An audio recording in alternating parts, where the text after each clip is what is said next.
नमस्कार। एक बार फिर हिंदी वारदी में आप सभी का स्वागत है। मैं doctor Varaprasad Vasala, assistant professor of Hindi, head of Hindi department, SRR government arts and science college Karimnagar की ओर से आपका हार्दिक स्वागत करता हूं। आज की प्रस्तुति का विषय है कविता पाठ फूल और कांटे, भाग एक। इसके कवि हैं अयोध्या सिंह उपाध्याय हरिऔध। आज की प्रस्तुति में जाने से पहले मैं एक बार याद दिला दूं, ये प्रस्तुति सातवाहना विश्वविद्यालय करीमनगर के BA, BCom, BSc second year के थर्ड सेमेस्टर में हिंदी काव्य निधि के नवीन पद्य भाग से यह कविता पाठ आज की प्रस्तुति के लिए आपके सामने प्रस्तुत है। आज की प्रस्तुति में जाने से पहले मैं एक बार फिर से याद दिला दूं, अगर आप मेरे चैनल में नए हैं, आप पहली बार आ रहे हैं, तो अभी तक मेरा चैनल आपने सब्सक्राइब नहीं किया है तो सब्सक्राइब कर लीजिएगा। इस प्रस्तुति को अंत तक देखिएगा। अगर आपको ये प्रस्तुति पसंद आए तो लाइक, शेयर और कमेंट जरूर कीजिएगा।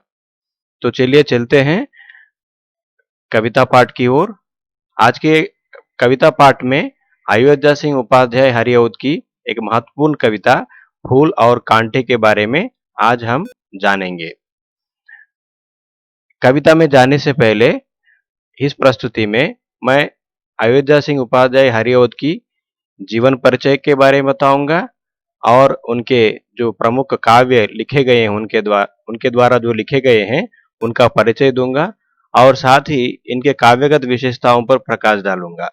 फिर इसके बाद कविता पाठ करते हुए उसका भावार्थ समझाते हुए मैं आपको प्रस्तुति के अंत तक ले जाऊंगा, ताकि प्रस्तुति के अंत तक आप अयोध्या सिंह उपाध्याय हरिऔध की कविता शैली और फूल और कांटे दोनों को आप समझ पाएंगे।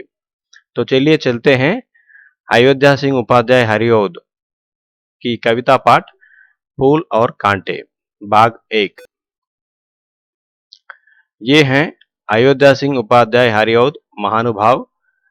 आज की प्रस्तुति में मैं कवि परिचय, काव्यगत विशेषताएं और उनका कविता पाठ में दो पद्य भाग जो हैं मैं आपके सम्मुख प्रस्तुत करूंगा। सबसे पहले अयोध्या सिंह उपाध्याय हरिऔध के कवि परिचय। अयोध्या सिंह उपाध्याय हरिऔध जी हिंदी साहित्य के आधुनिक काल के द्विवेदी युगीन काव्यधारा के प्रमुख कवि हैं। किस युगीन काव्यधारा के प्रमुख कवि हैं ये? द्विवेदी युगीन। अच्छा, द्विवेदी युग कहाँ से है? ये आधुनिक काल से है। मैं एक बार फिर से याद दिला दूं, हिंदी साहित्य के इतिहास में संवत 1900 से अब तक जो काल है उसको आधुनिक काल कहा गया है। उसमें विशेष रूप से द्विवेदी युग जो आता है वह 1900 से 1918 तक माना गया है, जिसे जागरण सुधार काल के नाम से भी अभिहित किया गया है।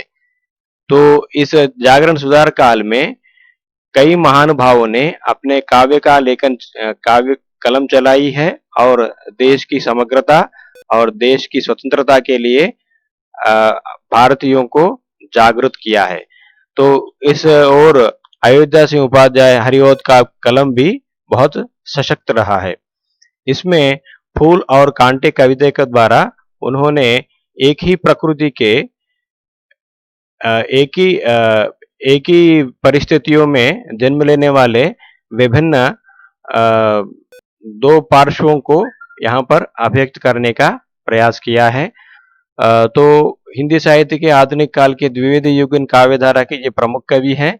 इनका जन्म जो हुआ है सन 15 अप्रैल 1865 में आजमगढ़ जिले के निजामाबाद में हुआ है। इनका जो जन्म हुआ है कहाँ पर हुआ है? आजमगढ़ जिले के निजामाबाद में इनका जन्म हुआ है। इनके पिताजी पंडित भोलानाथ उपाध्याय हैं। उन्हीं के प्रेरणा से इन्होंने काव्य लेखन आरंभ किया था। इन्होंने घर पर ही रहकर अपनी शिक्षा को पूर्ण किया। वैसे ये मिडिल तक पास हुए थे। घर पर संस्कृत, उर्दू, फारसी और अंग्रेजी आदि भाषाओं का अध्ययन किया। इनका विवाह आनंद कुमारी के साथ हुआ और इनके यानी कि काव्य लेखन की परंपरा चल पड़ी। इन्होंने नौकरी के रूप में सबसे पहले तो ये अध्यापक के रूप में काम किया, फिर उसके बाद सरकारी नौकरी इनको मिली जिसमें वे कानूनगे हो गए। फिर इसके बाद अवकाश ग्रहण करने के बाद इनकी विद्वत्ता को देखते हुए काशी हिंदू विश्वविद्यालय के हिंदी विभाग में अवैतनिक शिक्षक के रूप में इनको नियुक्त किया गया और इन्होंने कई सालों तक काशी हिंदू विश्वविद्यालय में हिंदी विभाग में हिंदी को पढ़ाया और इनके जीवन में कई सम्मान इन्होंने प्राप्त किए हैं। इन सबसे बड़ा महत्वपूर्ण सम्मान है हिंदी साहित्य सम्मेलन, जो हिंदी के प्रचार और प्रसार के लिए विशेष रूप से कार्यरत है। उस हिंदी साहित्य सम्मेलन ने इन्हें एक बार सम्मेलन का सभापति बनाया और विद्या वाचस्पति की उपाधि से सम्मानित किया। इस तरह से इन्होंने कई सम्मान भी पाए हैं। जीवन पर्यंत इन्होंने हिंदी की सेवा करते हुए इनकी जो मृत्यु हुई है 16 मार्च 1945 ईस्वी में निजामाबाद यानी कि उनके शहर में ही इनके गांव में ही इनकी मृत्यु हुई है। तो चलिए चलते हैं अयोध्या सिंह उपाध्याय हरिऔध के काव्य और उनकी काव्यगत विशेषताओं को जानने के लिए। अयोध्या सिंह उपाध्याय हरिऔध ने कई सारी रचनाएं की है, उनमें विशेष रूप से ये प्रमुख काव्य गिने जाते हैं। सबसे पहला काव्य जो है प्रिय प्रवास, फिर इसके बाद वैदेही वनवास, पारिजात, रस कलश, चुपते चौबदे, चौके चौबदे, ठेठ हिंदी का टाट, अधकिला फूल, रुक्मिणी परिणय, हिंदी भाषा और साहित्य का विकास आदि। इसमें पद्य और गद्य दोनों प्रकार के रचनाएं यहाँ पर उपलब्ध हैं हमारे लिए।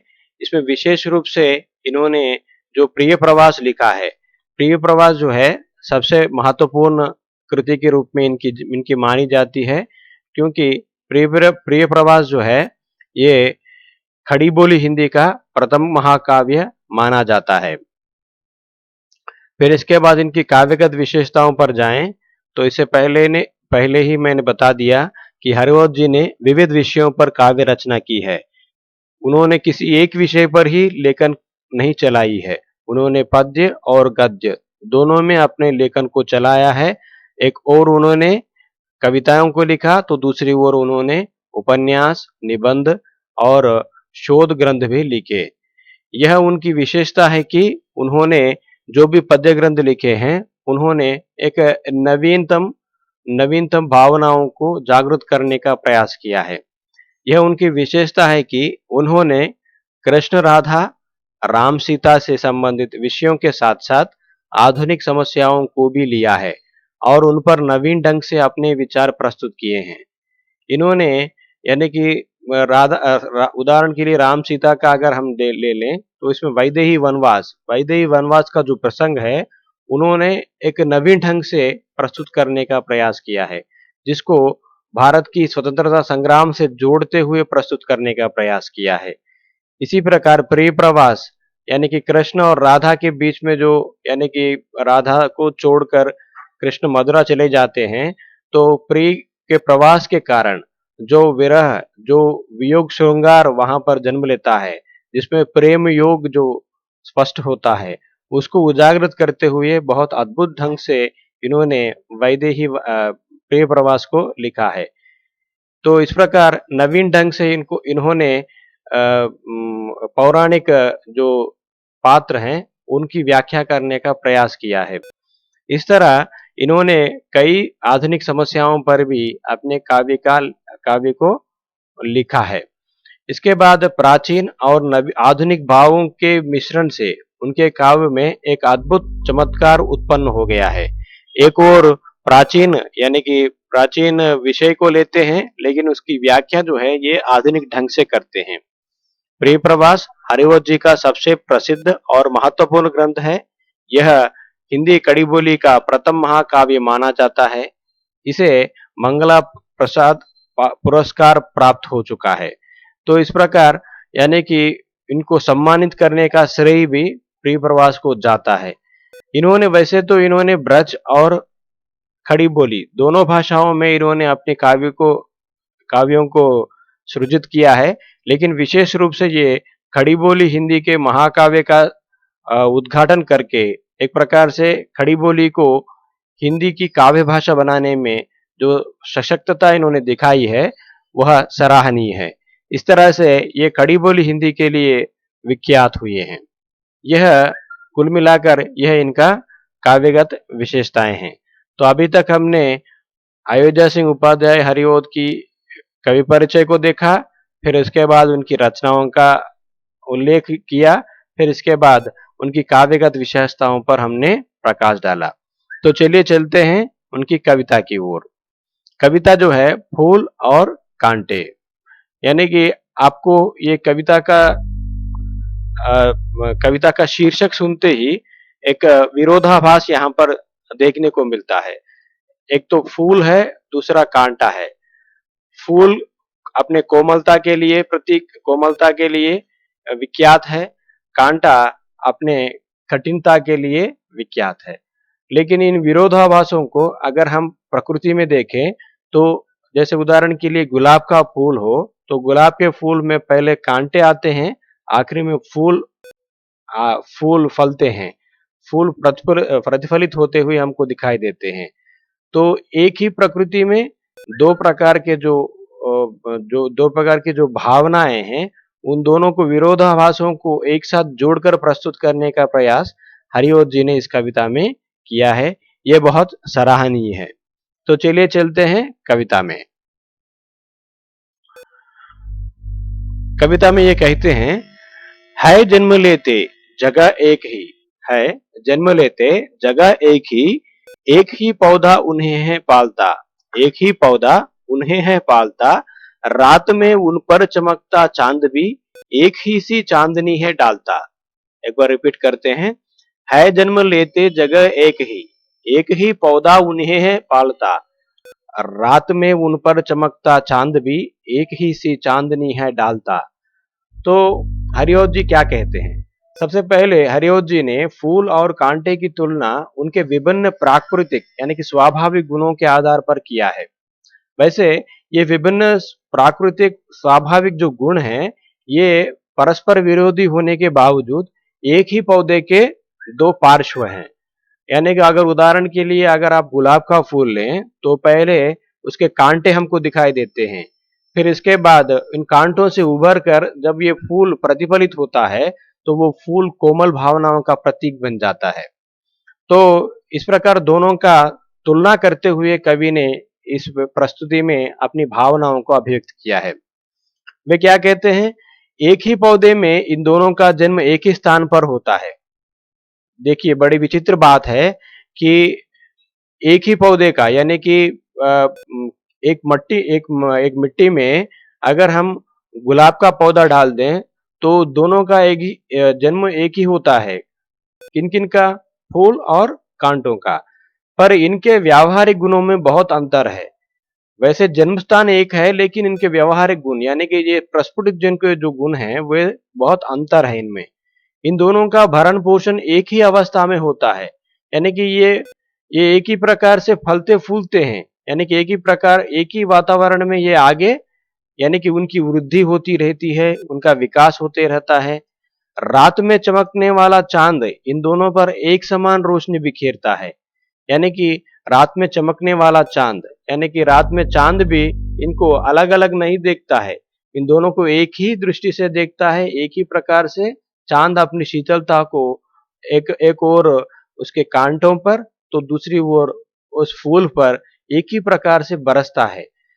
यही नहीं, सूर्य भी अपना प्रकाश जो है इन दोनों को एक ही समान देता है, यानी कि सूरज हो या चांदनी हो या प्रकृति के समस्त परिस्थितियां हो वो एक ही तरह से हैं। लेकिन इनका जो विकास हुआ है, एक तो कांटे बन गए हैं विकसित होकर, दूसरे जो हैं फूल बन गए हैं।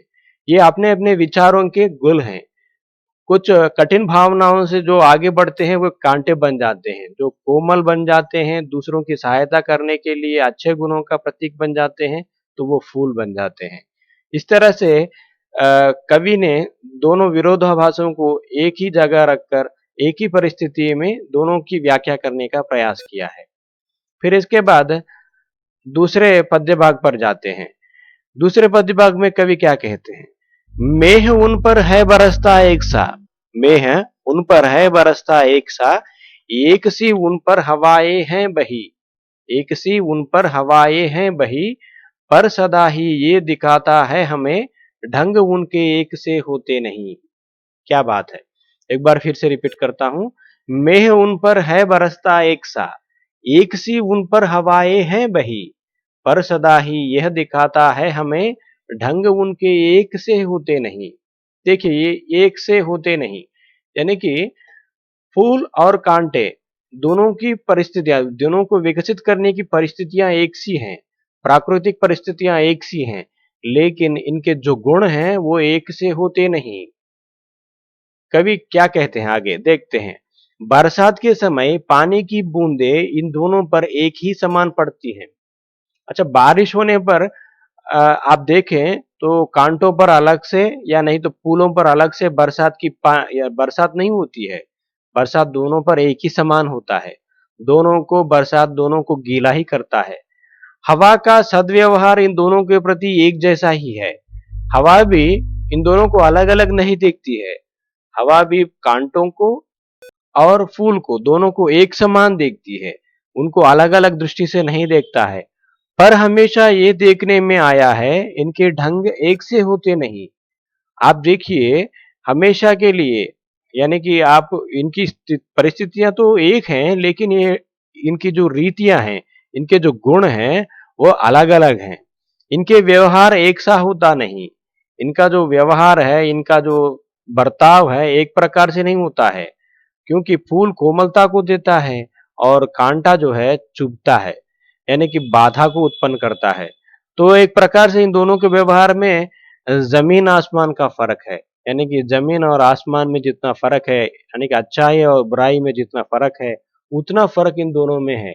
लेकिन देखने की चीज ये है कि दोनों की प्राकृतिक अवस्था, दोनों की प्राकृतिक परिस्थितियां दोनों एक सी हैं। इसी प्रकार कवि कहना चाहते हैं इस संसार में सभी मनुष्यों को एक सा जीवन मिला है, एक सी परिस्थितियां मिली हैं, लेकिन वो अपने विचारों के अनुकूल, जो अपने अपने अंदर, अपने मन के अंदर अच्छाई की जो भावनाओं को विकसित करते हैं, वे फूल की तरह फलते फूलते हैं। जो लोग यानी कि बुराई की ओर आगे बढ़ते हैं, वे कांटे के समान इस संसार में बच जाते हैं। उनकी जो, यानी कि उनकी जो जो भी उनकी प्रसिद्धि है, दुर्गति है, दोनों उनके उनके विचारों के आधार पर होता है। ऐसा कवि का कहना है। बाकी का जो पद्य भाग है वह कल के पाठ में हम देखेंगे। कुल मिलाकर कवि ने क्या कहा है एक बार रिपीट कर लेते हैं। कुल मिलाकर कवि परिचय में अगर देखें तो श्री अयोध्या सिंह उपाध्याय हरिओं जी हिंदी साहित्य के आधुनिक काल के द्विवेदी युगीन काव्यधारा के प्रमुख कवि हैं। किस युगीन काव्यधारा के प्रमुख कवि हैं? द्विवेदी युगीन काव्यधारा के प्रमुख कवि हैं। इनका जो जन्म हुआ है सन 15 अप्रैल 1865 में, और इनकी जो मृत्यु हुई है 16 मार्च 1945 ईस्वी में निजामाबाद में हुआ है, जो आजमगढ़ जिले में है। तो इनके जो कार्य क्षेत्र में उन्होंने जो भी काम किए हैं उनको कई सम्मान भी मिले हैं। विशेष रूप से ये हिंदी साहित्य सम्मेलन इलाहाबाद के सभापति रह चुके हैं। इनको कई पुरस्कार भी मिले हैं, विशेष रूप से मंगला प्रसाद पारितोषिक पुरस्कार इनको मिला है। इनकी रचनाओं में अगर विशेष रूप से देखा जाए तो प्रिय प्रवास है, वैदेही वनवास है, पारिजात है, रस कलश है, चुपते चौबदे है, चौके चौबदे है, ठेठ हिंदी का ठाठ है, अधकिला फूल है, रुक्मिणी परिणय है, हिंदी भाषा और साहित्य का विकास है। यह इनकी प्रमुख गद्य एवं पद्य रचनाएं हैं। इनकी काव्यगत विशेषताओं पर जाएं तो इन्होंने काव्य वस्तु को विशेष रूप से चुना है। वैसे इन्होंने पौराणिक पात्रों को अपने काव्य वस्तु का विषय बनाया है, लेकिन इनकी जो व्याख्या की है उसे आधुनिक समस्याओं के, आधुनिक जीवन के परिप्रेक्ष्य में इसकी व्याख्या करने की प्रयास किया है। काव्य वस्तु के रूप में कृष्ण राधा, राम सीता से संबंधित विषयों के साथ साथ आधुनिक समस्याओं को भी लिया है और उन पर नवीन ढंग से अपने विचार प्रस्तुत किए हैं। इस प्रकार इनका कवि परिचय एवं काव्यगत विशेषताएं हैं और जितना हमने कविता पढ़ा है उसका भी सारांश एक बार दोहरा लेते हैं। सारांश में उन्होंने कारियोजी ने फूल और कांटे की तुलना उनके विभिन्न प्राकृतिक स्वाभाविक गुणों के आधार पर की है। वे क्या कहते हैं? एक ही पौधे में इन दोनों का जन्म एक ही स्थान पर होता है, पर इनके व्यावहारिक गुणों में बहुत अंतर है। इन दोनों का भरण पोषण एक ही अवस्था में होता है। रात में चमकने वाला चांद इन दोनों पर एक समान रोशनी बिखेरता है।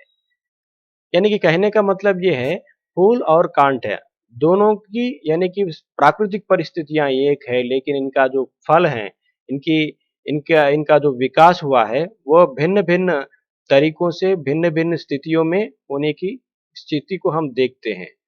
बरसात के समय पानी की बूंदें इन दोनों पर एक ही समान पड़ती हैं। एक प्रकार से चांद अपनी रोशनी एक प्रकार से डालता है, बरसात एक प्रकार से अपनी बूंदें डालता है, फिर इसके बाद हवा का सद्व्यवहार इन दोनों के प्रति एक जैसा ही है। यानी कि हवा भी इन दोनों को यानी कि किसी उपेक्षा की दृष्टि से नहीं देखता है, दोनों को एक समान देखता है। पर हमेशा यह देखने में आया है कि इनकी ढंग एक से होते नहीं, इनका व्यवहार एक सा होता नहीं, इनके गुणों में जमीन आसमान का फर्क है। तो कहने का मतलब ये है कि दोनों को एक प्रकार की प्राकृतिक परिस्थितियां मिली हैं, लेकिन दोनों का विकास जो हुआ है वह अलग-अलग हुआ है, क्योंकि दोनों ने अपना-अपना रास्ता चुना है। किसी ने कोमलता, दूसरे की सहायता करते हुए अच्छाई का रास्ता चुना है, तो किसी ने बुराई का रास्ता अपनाकर दूसरों को दूसरों को सताने का संकल्प किया है। इस तरह से दोनों की प्राकृतिक परिस्थितियां एक होने के बावजूद ये दोनों अपने व्यवहार में विभिन्न विभिन्न प्रकार का व्यक्तित्व को प्रदर्शित करती हैं। इस तरह कवि का कहने का मतलब ये है कि संसार में अच्छे और बुरे दो सभी व्यक्तियों को, सभी मानव को एक प्रकार की परिस्थितियां मिली हैं, लेकिन उनका जो विकास होता है वह अपने-अपने विचारधारा, अपने-अपने मार्ग के अनुसार होता है। जो अच्छाई के मार्ग पर चलते हैं, उनका विकास फूल की तरह होता है। जो बुराई के मार्ग पर चलते हैं, उनका विकास कांटे के समान होता है। इस तरह से कवि ने फूल और कांटे के माध्यम से फूल और कांटे का मानवीकरण करके मनुष्य के जीवन की व्याख्या करने का प्रयास किया है। इस प्रस्तुति को ध्यानपूर्वक सुनने के लिए हिंदी वारदी की ओर से आपको धन्यवाद।